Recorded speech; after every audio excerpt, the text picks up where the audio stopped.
এরকম একটা বউ পাইবেন না, আর কলজের মধ্যে গাইতেও রাখতে পারবেন না। দেখেন না কত সুন্দর, এই দেখেন। আপনারা তো ভালোবাসতে পারবেন না, কারণ আপনার কত সুন্দরী বউ নাই, সেই কারণে ভালোবাসতে পারবেন না। আমার মতো সুন্দরী বউ পাইতে হইলে মোল্লাকে যোগাযোগ করতে হইব। মুই ইন্টারভিউ নিয়ে তারপরে বলমু। বেসন যেমন ফসল তেমন মা ভালো তার ঝি। পরে বলছি কথা আগে সালাম দিয়ে নি। আসসালামু আলাইকুম বরবাদ। সালাম দিয়ে করলাম শুরু, কেমন আছেন সবাই? ধীরে সুস্থে বসেন, বাংলা মুরগি হবে জবাই। বলো কি, তুমি সত্যি বলছো? জি আঙ্কেল, বলছি আমি 100% হাসা। এই মুরগি ভিন্ন রকম, হোক না তাহার পাশা। আমি সিল মাইরা দিমু। সিল মারেন আর যাই করেন ভাই, সবই করতে দিমু। ভয় পাইন না, মুরগি দেখে নাম কিন্তু রিমু। আর মুখে আমি মুইতা দিমু। এই সব বলে লাভ নাই ভাই, ভয় দেখাচ্ছেন কারে?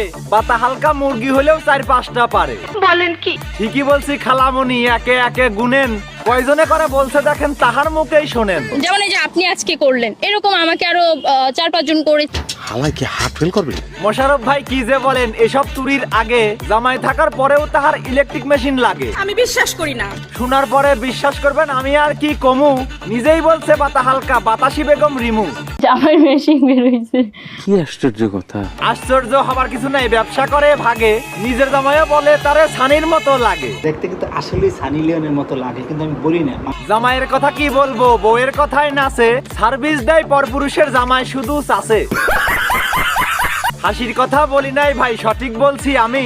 সারা বিশ্বেও খুঁজে পাবেন না এমন বেহায়া স্বামী। কারেক্ট। নিজের বউকে অন্যের কাছে সঁপে দেয়া সে পুরুষ নামের কলঙ্ক একটা, কিসের স্বামী সে? ঠিক বলেছো। ঠিক বলেও তো কাজ হয় না, লজ্জা ছাড়া বান্দা।